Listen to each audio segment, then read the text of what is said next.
The morning sun struggled to pierce through the thin veil of dust that hung in the air, turning every breath into a faint taste of hay and dryness. The auction barn stirred with life, boots scraping, ropes tightening, impatient voices rising like a swarm of restless insects. Horses lined the pens, their sleek coats brushed to shine beneath the weak light. Yet, at the far end of the row, apart from the noise and commerce, stood a small colt, thin, trembling, and forgotten. His mane was tangled with burrs, his ribs sharp beneath a dull brown coat. The other horses shifted proudly. He merely tried to stand without collapsing. Buyers passed him without pause, their eyes calculating worth and muscle, not frailty or fear. The auctioneer's voice boomed above the murmurs, announcing bloodlines, strengths, and winning potentials. When he reached the pen of the frail colt, his tone faltered slightly, as though even the words didn't quite know what to make of the creature before him. Lot 17, a young colt, about a year old, seems gentle. He paused, scanning the crowd. We'll start at $50. No one moved. The silence was thick. Someone laughed quietly from the back. Not worth the hay he eats, a man muttered, pulling his hat lower against the dust. The colt flicked his ears at the sound, his body stiffening. His eyes, large and dark, carried the fragile calm of something that had already surrendered. He didn't fight the rope around his neck when the handler tugged, just followed limply, his hooves dragging through the dirt. For a moment, he looked toward the crowd again, as though searching for something familiar, a sound, a voice, maybe even mercy. But all he found was indifference. The auctioneer tapped his ledger. No bids? Moving on then, lot 18, 2-year-old mare, strong back, ready for work. The crowd shifted their attention, and the colt was left standing in the half-light of rejection. Dust motes swirled around his legs like ghosts. He swayed slightly, and the handler cursed under his breath, yanking the rope tighter. The colt stumbled but did not resist. Somewhere near the barn's edge, a woman paused. Clara hadn't planned to stay. She was only there to drop off supplies for the animal rescue center where she worked, a small, underfunded haven on the outskirts of town. But something in the stillness around that pen caught her eye. Amid the shouting, bidding, and laughter, there was silence, and in that silence, a story. She stopped walking, her hand tightening around the strap of the feed sack she carried. The colt looked up at that exact moment. For the briefest second, their eyes met through the haze. He wasn't beautiful. He wasn't strong. But in his gaze there was something that made her chest ache, a quiet plea wrapped in exhaustion. Clara had seen horses broken before, but this was different. There was a flicker, faint yet unyielding, like the last ember of a dying fire refusing to go out. She dropped the sack beside her truck and stepped closer. "Ma'am," one of the handlers called, half amused, half warning. "That one's no good. Waste feed. Don't stand right on his back leg." His tone carried the rough certainty of someone used to deciding what lives were worth saving. Clara didn't answer. She leaned on the rail, studying the colt. His breathing was shallow, his sides heaving with effort. His halter had rubbed his skin raw. A faint scar crossed his flank, old, healed badly. She noticed everything, from the way he trembled to the slight tilt of his ears each time someone raised their voice. "He's scared," she said softly. The handler shrugged. "They all are." The auctioneer's gavel came down hard. Another sale. Another horse gone. The pen door clanged as someone let out the next lot, brushing past Clara as though she were invisible. But she couldn't move. She remembered a storm years ago, rain slashing through the night, her first horse trapped in a burning stable. The helplessness of that night had never left her. Every time she closed her eyes, she saw the same terrified gaze staring back at her, begging for help she couldn't give. She thought she had buried that memory under years of work and exhaustion. But now, looking at this colt, it rose again, raw and immediate. The auctioneer called out, "Lot 17, last call, anyone?" His voice carried impatience. Still no one spoke. The colt lowered his head, swaying as if he understood the verdict. The world had decided he wasn't worth saving. Clara's heartbeat quickened. Her mind screamed logic. "You can't afford another rescue. The shelter's full. You don't have the space or the time." But her heart refused to listen. Before she could think better of it, she lifted her hand. "I'll take him," she said. The barn quieted for a moment, just long enough for everyone to turn and stare. The auctioneer blinked, surprised. "Ma'am, you sure? This one ain't sound." "I'm sure," she replied. Her voice was steady, though her throat tightened. "Sold then, lot 17 to the lady by the gate." A few people chuckled. Someone whispered, "Fool's pity." But Clara didn't care. She signed the papers, her hand shaking slightly. When the handler brought the colt forward, he balked at the noise, eyes wide. Clara moved slowly, careful not to spook him. She extended her hand, letting him smell her fingers.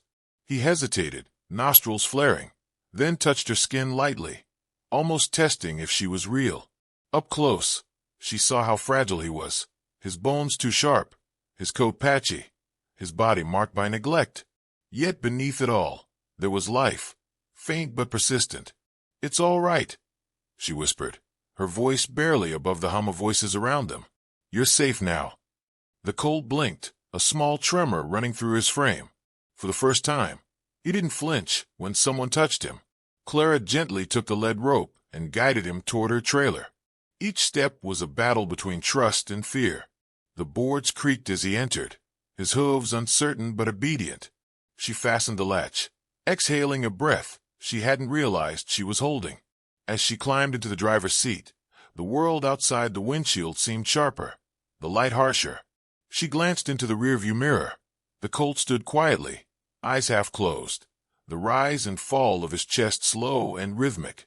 A soft clinking of chains marked his presence, a fragile sound, yet somehow reassuring. The road stretched ahead, sun-drenched and endless. Behind her, the auction continued, voices fading into distance. She turned the key. The engine rumbled to life, and the truck rolled forward, leaving behind the place that had already forgotten him. Somewhere between the dust and the horizon, Clara whispered, almost to herself, "You'll have your chance, little one. I promise." The promise hung in the air, unbreakable, binding two lost souls in quiet understanding. Neither of them knew what lay ahead, the struggle, the healing, or the heartbreak.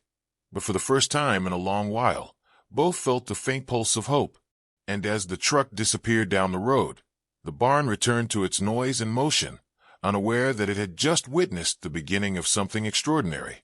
Rain drummed softly on the roof of the small barn, a steady rhythm that filled the silence between breaths. The night was cold, the kind that seeps into bones and lingers. Inside, under the dim yellow glow of a single hanging bulb, the colt lay curled on a bed of straw. His sides rose and fell unevenly, his legs twitching as though even rest came with struggle. Clara sat beside him, her knees drawn close, a blanket draped over her shoulders. The scent of damp hay mixed with the faint tang of medicine. She had cleaned his wounds, fed him what little he would take, and now there was nothing left to do but wait. She studied his frail form, the dull coat, the hollow eyes, the ribs that pressed like ridges through skin. Yet, beneath all that weakness, there was a pulse, fragile but insistent. "You're safe now," she whispered, though he couldn't understand her words. Her voice trembled, half from fatigue, half from something deeper, a mixture of hope and fear she hadn't felt in years. She had rescued many animals before, but this one was different. Saving him felt personal, like stitching together a part of herself that had been left undone.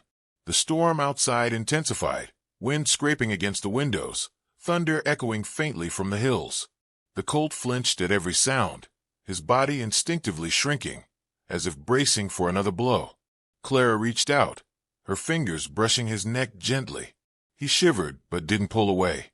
The simple act, his quiet tolerance of touch, felt like the smallest victory in a war no one else could see. She sat there for hours, listening to the rain, the colt's shallow breathing, and her own racing heart.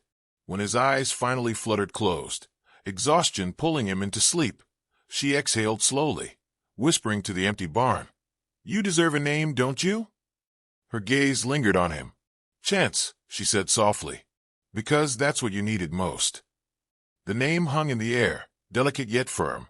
It fit him, the broken colt who had been given one final opportunity to live.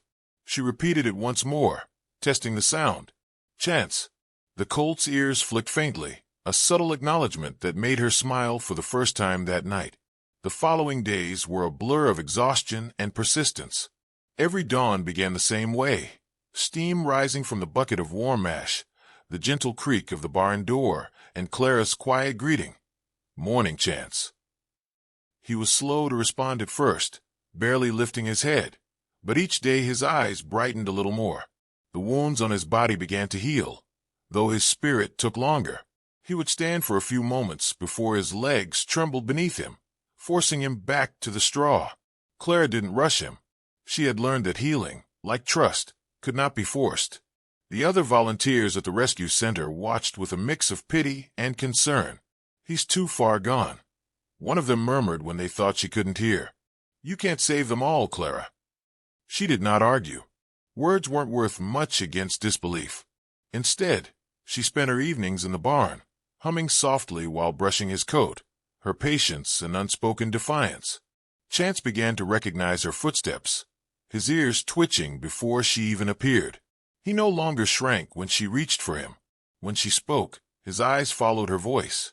Those small signs of trust, fragile, tentative, became her lifeline. Still, it wasn't easy. Some nights he refused food, his breathing shallow again. Clara would sit with him, spooning water to his lips, her own eyes heavy with sleeplessness. There were moments she thought she might lose him, that all her efforts, her sacrifices, were futile. But then she'd remember the day at the auction, the way he had looked at her as though recognizing something familiar, something human. It kept her from giving up. On the 7th morning, the sun finally broke through the clouds. Golden light spilled across the barn floor, catching on motes of dust and turning them into floating sparks. Clara opened the door and froze. Chance was standing, shaky but upright, his head lifted. His coat still lacked luster, but there was a new energy in his stance, a quiet defiance that hadn't been there before. She approached slowly, not wanting to startle him. "Look at you," she said, her voice trembling with disbelief. "You're really doing it." He took one hesitant step toward her, then another. The sound of his hooves against the wooden floor was the sweetest thing she had heard in months. Clara felt tears sting her eyes as she reached out a trembling hand. He pressed his muzzle against her palm, warm and alive. In that simple contact, she felt everything she had been searching for: the connection, the redemption, the promise that the broken could heal. That afternoon, she called the local veterinarian, Dr. Lewis, a kind man with a gruff voice who had seen far too many hopeless cases. He examined Chance carefully, his brow furrowing as he moved his hands along the Colt's legs. "He's got some structural damage," he said finally. "Might have been injured when he was young. I can't promise he'll ever be strong enough for riding." Clara nodded, her expression calm but her heart aching. "I don't care if he can't be ridden," she said quietly. "I just want him to live." The vet gave a small smile. "He's lucky to have you." "No," she murmured, watching Chance lower his head to eat. "I think I'm the lucky one." The following weeks unfolded in rhythm, feeding, cleaning, walking, healing. The days were long, but time no longer felt like a burden. Chance began to recognize his name. When she called, he turned his head, a flicker of curiosity in his eyes. She could almost imagine him understanding what the word meant. "You are seen. You are not forgotten." He followed her now, though always at a distance, testing his courage step by step. One evening, while the sun dipped low behind the hills, painting the pasture in a wash of amber and rose, Clara led Chance outside for the first time. The fresh air startled him. His nostrils flared, his muscles tensed. For a moment he froze. Then, slowly, he stepped forward. Grass brushed against his legs. The light caught his coat, and for the first time, she saw a glimmer of beauty that had been hidden beneath weeks of sickness and fear. He lifted his head higher, taking in the wind as though rediscovering the world. Clara stood beside him, her eyes glistening. The sound of his breathing mingled with the distant hum of crickets. "You did it, Chance," she whispered. "You're free." He turned toward her voice, his dark eyes reflecting the last slant of sunlight. She knew then that something inside both of them had shifted. As twilight settled, the air filled with the soft chorus of night. Clara lingered by the fence, watching him explore the pasture with cautious wonder. The barn behind her glowed faintly, warm and familiar, but her gaze stayed on him. He was still frail, still uncertain, but alive. For the first time in years, she felt a quiet peace, a fragile yet certain belief that perhaps broken things could be mended. When she finally turned to leave, Chance let out a low nicker. She stopped, smiling faintly. "I'll be back," she promised. And for the first time since that dusty day at the auction, she believed in her own words. The wind rustled the grass around them, carrying her promise into the dark, where hope waited, patient, unyielding, and alive. Spring arrived gently, softening the hard lines of winter and painting the fields around Clara's rescue farm in shades of green and gold. Dew clung to the blades of grass each morning, and the air smelled of wet earth and renewal. Chance had changed with the season. His coat had grown richer, darker, catching sunlight like polished chestnut. The scars along his flank had faded, though they still whispered of the pain that once lived there. He had grown stronger, still cautious, still shy. But there was a spark in him now, a restless energy that refused to be contained. Clara could see it in the way he moved, no longer dragging his hooves, but lifting them with quiet pride, as though learning the rhythm of freedom. Every morning began with a ritual. Clara would step into the barn, her boots brushing against straw, and Chance would lift his head, eyes following her every movement. "Good morning, handsome," she'd say, her voice carrying a warmth that never dimmed. He would whicker softly in response, a sound that filled the air like music. Each day they worked together, gentle exercises, trust-building, small steps toward recovery. She had learned his fears, his boundaries, his language. A sudden noise made him flinch. The shadow of a raised hand sent him trembling. And yet, when she spoke, he listened. Slowly, their rhythm became a silent conversation built on patience and forgiveness. Still, the farm was struggling. Donations had slowed, and bills stacked on the kitchen table like storm clouds gathering at the edge of sight. Clara often stayed awake long after sunset, balancing the books by lamplight, her eyes burning with exhaustion. The rescue center had too many mouths to feed, and not enough hands to help. She could have sold some horses to ease the burden, but she couldn't bring herself to part with them. Not after what they had endured, especially not Chance. Every time she thought of giving up, she'd remember the trembling colt from the auction, the one no one wanted. That memory alone kept her going. One afternoon, as Clara brushed Chance's mane in the warm light spilling through the open stable doors, a truck pulled up the gravel path. She recognized the sound instantly, Dr. Lewis. He stepped out, carrying his worn leather bag, his expression neutral but kind. "Afternoon," he greeted, brushing dust from his sleeves. "Thought I'd stop by and check on your miracle boy." Chance flicked his ears nervously, but didn't shy away when the vet approached. That in itself was progress. Dr. Lewis ran his hands along the colt's legs, inspecting muscle and bone with careful precision. "He's come a long way," he admitted. "A few months ago, I wouldn't have bet $1 on his survival." Clara smiled faintly. "He just needed time." "Maybe so," the vet said, straightening. "But there's still weakness in his hind leg. You'll have to be cautious. He might never be completely sound." The words lingered in the air. Clara nodded, her jaw tightening slightly. "Then we'll work with what we have." Dr. Lewis gave her a long, thoughtful look before placing a gentle hand on her shoulder. "You've done more for this animal than most would dare. Don't forget to take care of yourself, too." He smiled, then left her standing in the barn's golden light, his truck disappearing in a swirl of dust. As the days passed, Chance's strength grew, but so did his restlessness. He began testing his limits, kicking up dirt in the paddock, galloping short distances before exhaustion pulled him back. Clara watched from the fence, pride mingling with fear. She knew this was what healing looked like, messy, uncertain, full of risk. Yet one stormy afternoon reminded her just how fragile that progress remained. The sky turned a deep, bruised gray, and wind swept across the open fields, bending trees until their branches groaned. Clara hurried to bring the horses inside, rain already striking in heavy sheets. When she reached the far paddock, Chance stood frozen, nostrils flared, the storm triggering something primal inside him. Lightning cracked nearby, and he bolted, his hooves churning mud, fear erasing every ounce of training. Clara called his name, voice hoarse against the thunder, but he didn't stop. She chased after him, slipping and stumbling, until he tripped near the fence line, crashing hard into the wet earth. By the time she reached him, he was trembling violently, his chest heaving. Panic surged through her as she knelt beside him, mud seeping into her jeans. "It's okay, boy," she whispered, her hands shaking as she felt for injury. He tried to rise, his back leg trembling, unable to hold his weight. Pain flared in his eyes, fear and confusion mingled together. Clara pressed her forehead against his neck, tears mixing with the rain. "Please, not again. Not after everything." The vet arrived an hour later, his expression grim as he examined the leg. "A strain," he said quietly, wrapping it carefully. "He'll need rest, and it might set him back a bit." Clara nodded numbly.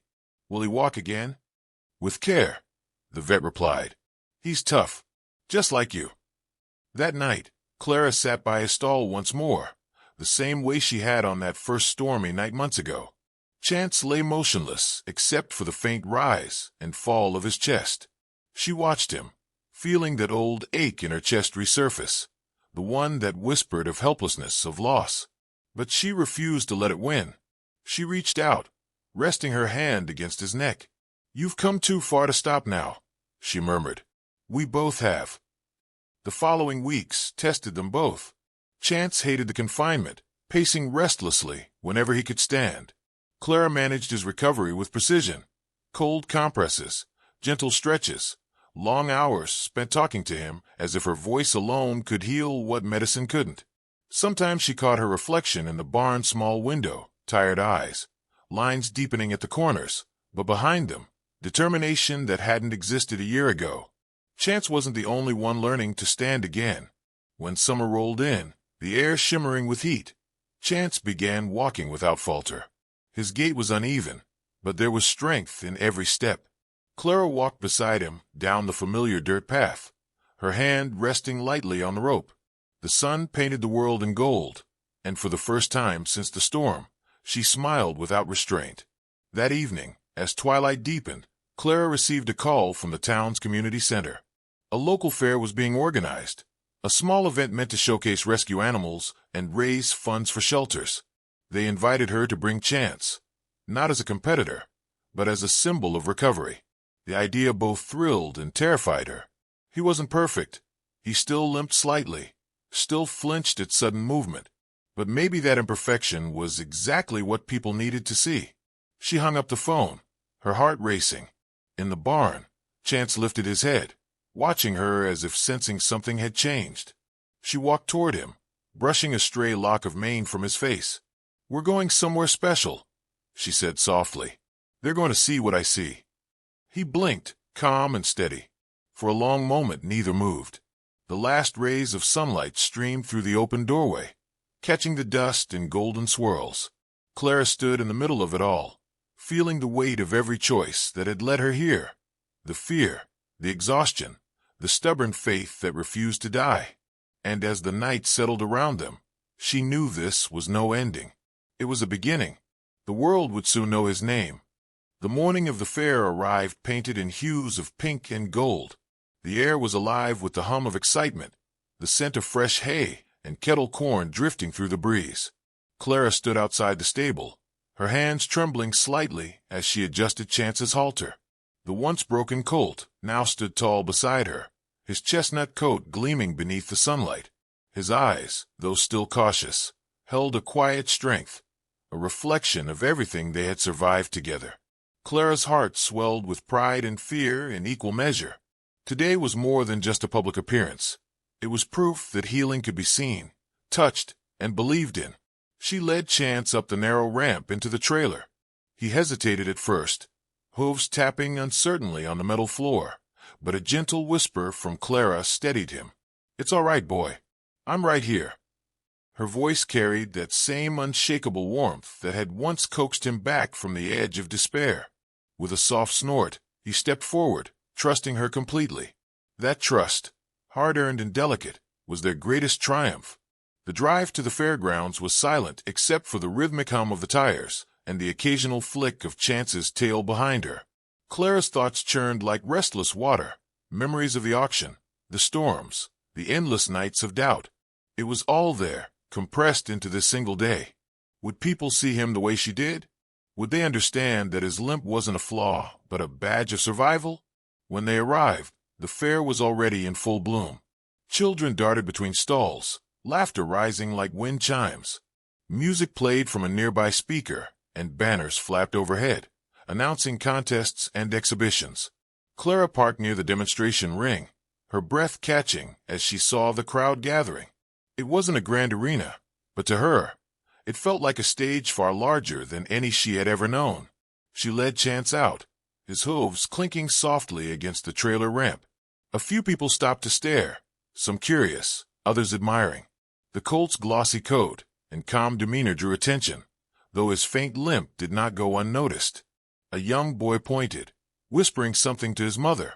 Clara's chest tightened, but she smiled anyway, patting Chance's neck. "Let them look," she murmured. "You're the reason they're all here." Inside the ring, a small group of spectators waited. A local announcer introduced her in a warm, steady tone. "Ladies and gentlemen, this is Clara Monroe and Chance, a rescued horse whose story is one of faith, patience, and second chances." The applause that followed was polite, yet Clara felt it vibrate through her chest. Chance lifted his head at the sound, ears twitching, uncertain but alert. She began walking him around the perimeter of the ring, each step deliberate. The crowd grew quiet, watching as she guided him gently, speaking in low tones only he could hear. There was something sacred in their movements, an unspoken dialogue between two souls that had once been broken and now stood whole in each other's presence. Clara stopped at the center, her hand resting on his neck.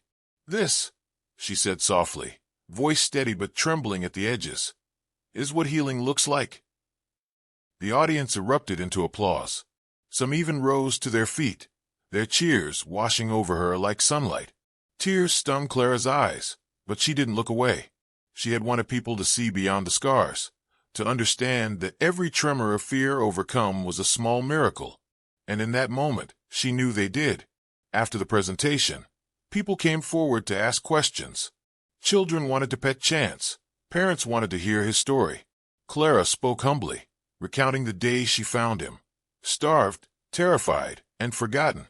She told them of his slow journey back to trust, of the nights when he'd refused to eat, of the way he'd flinched at every sound.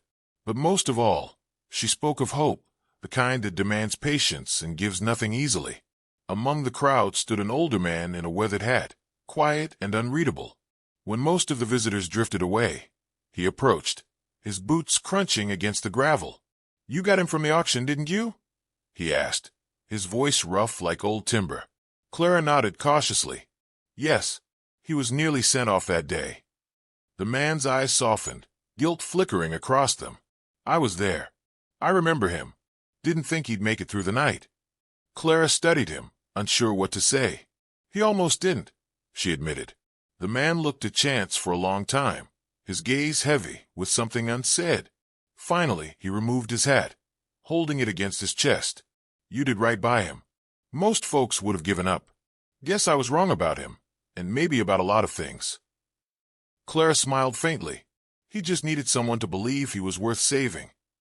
The man nodded, eyes misting slightly before he walked away, disappearing into the crowd. Clara stood there for a moment, feeling the weight of his words settle deep inside her. Sometimes, redemption wasn't loud or dramatic. Sometimes, it came quietly, disguised as understanding. As the fair wound down, the sun dipped low, bathing the fairgrounds in amber light. Chance grazed near the fence, relaxed and content. Clara sat nearby, exhaustion mixing with an overwhelming sense of peace. For the first time in years, she felt like she had arrived exactly where she was meant to be. Around her, laughter faded, and the sound of crickets filled the air. A young girl approached timidly, clutching a folded flyer. "Miss Clara," she asked, "I want to help animals like you do. Can I come to your farm?" Clara's throat tightened. She reached out, smiling. Of course. We could always use another kind heart. The girl grinned and ran back to her parents. Clara watched her go, feeling something deep within her shift, a quiet realization that this was how change began, one small spark at a time. When the last of the crowd had gone and the fairground lights flickered off one by one, Clara led Chance back to the trailer. The air was cool now, carrying the scent of dust and summer grass. She paused before loading him, taking a final look at the empty ring glowing faintly under the moon. "You did it, boy," she whispered. "You showed them what it means to fight for life." Chance turned his head slightly, brushing his muzzle against her shoulder. It wasn't fear or need, it was gratitude, pure, wordless, and profound. As they drove home under the vast stretch of starlit sky, Clara felt something she hadn't allowed herself in a long time: hope for the future. The rescue farm was still struggling, but tonight had changed something. People had seen, and people would remember. In the trailer behind her, Chance shifted, the soft rhythm of his hooves echoing through the still night. Clara smiled into the darkness, her heart steady at last. The road stretched endlessly before them, quiet and open, waiting for the next chapter neither of them had yet imagined.